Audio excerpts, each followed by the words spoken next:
Hi friends, ఇప్పుడు అరకుల్లో నేను ఉన్నాను. ఇప్పుడే ర్యాలీ అయితే స్టార్ట్ అయింది మాట. హైడ్రో పవర్ ప్రాజెక్టు నిర్మాణం రద్దు చేయాలని సింహాధరణ అయితే చేస్తున్నాము. ఇక్కడ చాలామంది అయితే చాలా ఊరు నుంచి అయితే ముసలి వాళ్ళు కావచ్చు, పిల్లలు కావచ్చు, అందరూ అయితే తరలి రావడం చూస్తున్నారు కదా. వీడియోలు మీకు చూపిస్తాను. ఇప్పుడు అరకుల్లో ఎంఆర్ఓ ఆఫీస్ కార్యాలయంకి అయితే వెళ్ళి ధర్నా అయితే కూర్చోవడం జరుగుతుంది. ఎత్తున అయితే ఈ ధర్నా జరుగుతుంది. పంచాయతీ, లోతర్ పంచాయతీ, అలాగే బూర్జ పంచాయతీ నుంచి అయితే చాలా పంచాయతీల నుంచి అయితే తరలికోవడం జరిగింది మాట. ఇక్కడ కార్యాలయం వద్ద అయితే ఇప్పుడు మీటింగ్ జరగబోతుంది.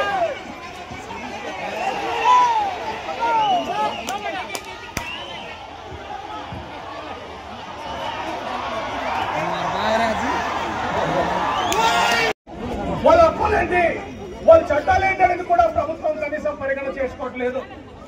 ప్రభుత్వం అనుకుంటుంది ఏజెన్సీలు ఉన్న ఆదివాసులు అమాయకులు వీళ్ళ హక్కులు చట్టం ధ్వంసం చేసి అడవుల్ని కారు చట్ట నమ్మేస్తే చూస్తూ ఊరుకుంటారనుకున్నారేమో. కానీ ఈ ఏజెన్సీ ప్రాంతంలో అనేక రంగురంగు జెండాలున్నా ఆ జెండాలలో జనాలు ఉంటారో తెలియదు. కానీ నష్టమొచ్చ ఈ గిరిజన సంఘం జెండాకి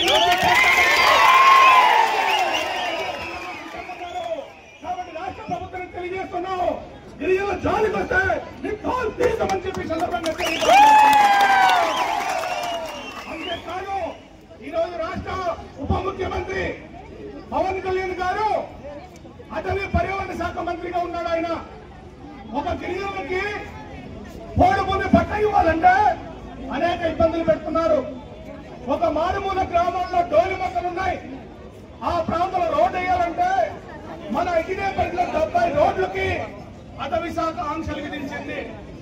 ఈ అటవీ శాఖ ఆంక్షలు విధిస్తే ఆ అటవీ శాఖకి అధిపతిగా ఉన్న పవన్ కళ్యాణ్ కనీసం చీమ కుట్టినట్లేదు.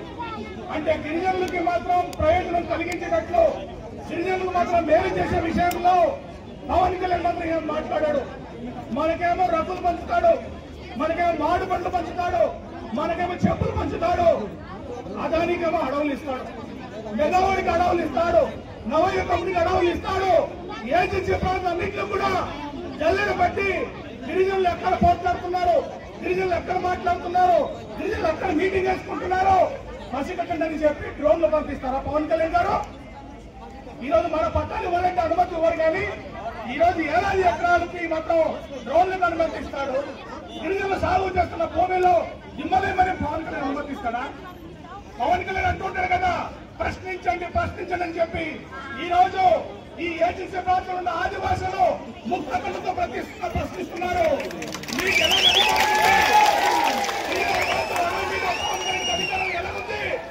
చంద్రబాబు అధికారం ఏముంది, పవన్ కళ్యాణ్ అధికారం ఏముంది? ఇది సమాధానం చెప్పాలి పవన్ కళ్యాణ్ గారు. ప్రధానమంత్రి గారు సమాధానం చెప్పాలి, నరేంద్ర మోడీ సమాధానం చెప్పాలి, చంద్రబాబు సమాధానం చెప్పాలి. ఎందుకు మాట్లాడుతున్నామంటే సుప్రీంకోర్టు చెప్పింది, అయ్యా చంద్రబాబు, గిరిజన ప్రాంతంలో నీకు ఎటువంటి అధికారం లేదు, అక్కడ అడవుల జోలికి వెళ్ళకు, నీకు అధికారం లేదని సుప్రీంకోర్టు 97లో స్పష్టంగా చెప్పింది. ఆయన సుప్రీంకోర్టు జడ్జిమెంట్ ని పక్కన పెట్టారు. మనందరికేమో న్యాయాల చట్టాల కోసం మనకు బోధిస్తుంటారు పెద్దలందరూ వచ్చి. చట్టం తన పని తను చేసుకుని పోతుందట.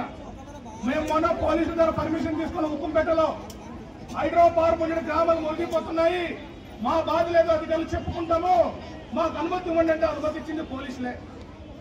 శాంతియుతంగా వేలాది మంది గిరిజనులు వచ్చి ఎంఆర్ ఆఫీస్ లో ఇలా వెళ్ళి మాట్లాడితే ఎంఆర్ఓ పారిపోయాడు, ఊళ్ళో లేడు. ఉన్నతాధికారి సమాధానం చెప్పాడు, మేము శాంతియుతంగా ధర్నాలు చేస్తే మా మీద కేసులు పెడతారా? ఒక పక్క పర్మిషన్లు ఇస్తారు, ఇంకో పక్క కేసులు పెట్టి మనల్ని ఇబ్బంది పెడతారా? అసలు కేసులు పెట్టవలసి వస్తే, అరెస్ట్ చేయవలసి వస్తే పోలీసులు నరేంద్ర మోడీకి అరెస్ట్ చేయాలి, చంద్రబాబుకి అరెస్ట్ చేయాలి.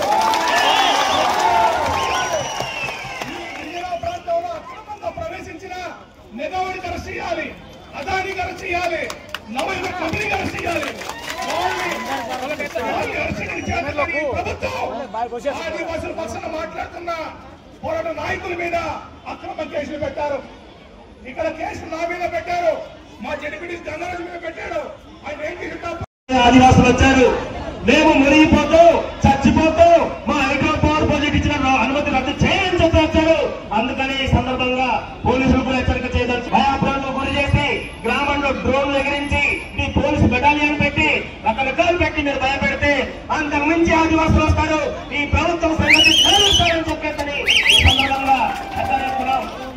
అంతేకాదు ఇంకో మాటి ప్రాంతంలో ఆదివాసులు రక్షిస్తారా, ఎవరి వల్ల పేరు చెడిపోతుందో తక్షణం చెప్పాలని చెప్పేసి అడుగుతున్నాం. అంతేకాదు మిమ్మల్ని ఒకవేళ ట్రాన్స్ఫర్ చేస్తే మీరు స్టేషన్లకు వెళ్తారు, అరుగువేలి పోలీస్ స్టేషన్ కాకపోతే చింతపల్లి పోలీస్ స్టేషన్కి వెళ్తారు, లేదా ఇంకో పోలీస్ స్టేషన్కి వెళ్తారు. కానీ ఆదివాసులు మునిగిపోతే ఎక్కడ వెళ్ళాలని చెప్పేసి అడుగుతున్నాం. మీకోసం మీ స్వేచ్ఛ కోసం రకరకాలు పెట్టి ఆదివాసులు భయభ్రాంతులు గురి చేస్తే ఖచ్చితంగా హెచ్చరిస్తారు, ఖచ్చితంగా ఆదివాసులు తిరగబడతారు, కొట్లాడతారని చెప్పేసి ఈ సందర్భంగా హెచ్చరిస్తున్నాం. ఇంకో పక్క మన గిరిజన మంత్రి గారు మాట్లాడుతుంటారు అద్భుతంగా. అక్కడ కురుకుటి ఆ ప్రాంతంలో హైడ్రో పవర్ ప్రాజెక్ట్ రద్దు చేశారు. అదే విధంగా ఈ అల్లూరు సీతారామరాజు జిల్లా పాడి ఏజెన్సీలో ఎందుకు రద్దు చేయారు? అక్కడ గిరిజనులు మీ జిల్లాలో మీకు ఓట్లేసిన జనాల కోసం నువ్వు పాచిపేట మండలంలోనే సతాని సంతంగు లాంటి పంచాయతీలు ఉన్నాయి. దాదాపు 5 పంచాయతీలు ఉన్నాయి.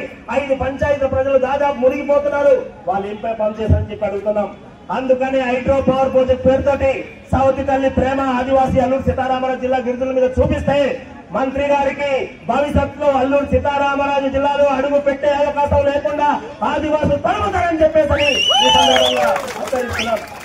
మిత్రులారా, ఇప్పుడు మొన్న కలెక్టర్ ప్రొసైడింగ్ సంబంధించి లేదు, హుకుంపేట ధర్మాలు జీటీ గారు తీసుకొచ్చి ఇచ్చారు. ఇదిగో కలెక్టర్ ప్రొసైడింగ్ ఇస్తేనే మేము సర్వేలకు వస్తామని చెప్పేసి అన్నారు. ఆ ప్రొసైడింగ్ కాపీ చూస్తే అర్థమవుతుంది. ఏమంటే ఇంతకు ముందు మేము అనుకున్నామంటే అటు అనంతగిరి మండలంలో పెదకోట గుజ్జరి చిట్టం వలసలోనే ఉందని అనుకున్నాం. తర్వాత బస్కి బయటకు వచ్చింది, ఇరగాయి లోతు బయటకు వచ్చింది. మరో ఇప్పుడు ప్రొసైడింగ్ చూస్తే పెదలబడి మొత్తం మునిగిపోతుంది, మాడగడ పంచాయతీ మునిగిపోతుంది, కొత్తమలుగూడ పంచాయతీ మునిగిపోతుంది, సుంగరమెట్ట పంచాయతీ మునిగిపోతుంది. ఎన్ని ప్రొసైడింగ్లు ఇచ్చి ఎంతమంది ఆదివాసులు బలి చేస్తారు? అందుకనే ఈ సందర్భంగా మీరు అర్థం చేసుకోవాల్సింది, ఈ హైడ్రో పవర్ ప్రాజెక్ట్ భూతం అనేది చుట్టుకొని ఆదివాసుల్ని నాశనం చేయడం కోసం వస్తుంది. మనం ఏమరపాటుగా ఉన్నామా ఖచ్చితంగా మమ్మల్ని మోసం చేస్తారు. అందుకనే ఆదివాసీ సమాజం మొత్తం ఏకంగా ముక్త కంఠంతో ఈ హైడ్రో పవర్ ప్రాజెక్ట్ రద్దు అయ్యే వరకు పోరాటం కొనసాగించాలని చెప్పేసి ఈ సందర్భంగా మీకు తెలియజేస్తున్నాం.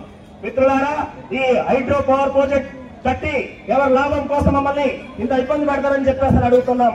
అంతేకాదు ఈ హైడ్రో పవర్ ప్రాజెక్టు ఈ రకంగా కట్టి ఆదివాసులు జల సమాధి చేసి మొత్తం నాశనం చేస్తారు. అందుకనే ఈ జల సమాధి కాకుండా ఉండడం కోసం మునిగి చచ్చిపోదామా, తిరగబడి పోట్లాడదామా, మనమే తెలుసుకోవాలని చెప్పేసి ఈ సందర్భంగా అడుగుతున్నాం. మేము ఊరుకుంటే ముంచేస్తారు, తిరగబడి తరిమితే పారిపోతారు, తరుముదామా లేదా మనం చెప్పాలని చెప్పేసి సందర్భంగా అడుగుతున్నాం. అంతేకాదు ఈ సందర్భంగా ఈ అరకు మండల తహసీల్దార్ గారికి మేము ప్రశ్నిస్తున్నాం. ఈ ప్రాంతంలో నవయుగ కంపెనీ దిమ్మలు పాతారు. లోతేరు పంచాయతీ ఎక్కడుందో నవయుగకు తెలుసా? ఎరగాయి పంచాయతీ ఎక్కడుందో తెలుసా? బస్కి పంచాయతీ ఎక్కడుందో తెలుసా? లేదు ఇతర పంచాయతీలు ఈ ముంపు గురయ్యే ప్రాంతాలు ఎక్కడుందో తెలుసా? మీరు ఏజెంట్లుగా ఆదివారం పూట ఎంఆర్ఓ డ్యూటీ చేస్తున్నాడు, ఆదివారం పూట దారుపిల్లిలో గ్రామ సభ పెడతానని చెప్పి పారిపోతాడు. ఈ రోజు ఎంఆర్ఓ పారిపోయాడు. ఎక్కడికి పోయాడు? నవయుగ కంపెనీ ఏజెంట్లుగా వ్యవహరించి పోలీసు పటాలను పట్టుకొని ఆదివాసీ ప్రాంతంలో ఆదివారం పూట గ్రామ సభ జరుగుతున్నటువంటి మీరు ఈ రోజు ఇంతమంది ఆదివాసులు ఉంటే సమాధానం చెప్పకుండా కార్యాలయంలో లేకుండా పారిపోవడం ఇది దుర్మార్గం. భవిష్యత్తులో గ్రామాల్లో మీరు గ్రామ సభల పేరుతో వస్తే ఖచ్చితంగా ఆదివాసీ సమాజం తరిమి కొడుతుందని చెప్పేసి ఈ సందర్భంగా హెచ్చరిస్తున్నాం. మిత్రులారా, ఇప్పటికైనా సరే ఈ గ్రామ సభలు ఇతర పేర్లతోటి ఒక్క హైడ్రో పవర్ ప్రాజెక్ట్ పేరుతో మీరు ఎవరు వచ్చినా, ఏ అధికారి వచ్చినా, ఏ పోలీస్ యంత్రాంగం వచ్చినా, ఏ ఒక ఏజెంట్ వచ్చినా ఆదివాసీ గ్రామాల్లో కట్టేసి వేలాడి చేయాలని చెప్పేసి ఈ సందర్భంగా పిలిపిస్తున్నాం. భవిష్యత్తులో మీరు జరిగే పోరాటానికి హైడ్రో పవర్ ప్రాజెక్ట్ ఒప్పందం 51 జీవో రద్దు అయ్యే వరకు మన పోరాటం కొనసాగిస్తాం. ఆదివాసీ సమాజం ఆదివాసులు ఐక్యంగా పోట్లాడతారని చెప్పేసి ఈ సందర్భంగా తెలియజేస్తూ ఈ అవకాశం ఇచ్చినందుకు ధన్యవాదాలు, నమస్కారం, సెలవు.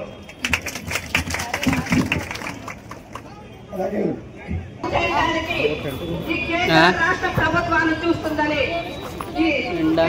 మన వాళ్ళు మొత్తం ఇలా అయిపోయారు.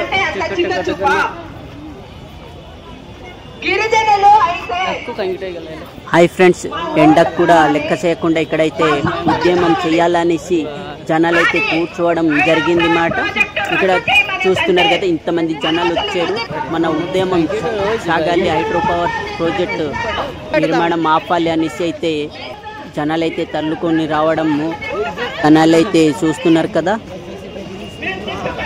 మళ్ళీ 22 తారీఖు సోమవారం అయితే అనంతగిరిలో మీట్ అవుతాం. మీకు ఈ వీడియో నచ్చితే సబ్స్క్రైబ్ చేసి లైక్ అయితే చేయండి ఫ్రెండ్స్.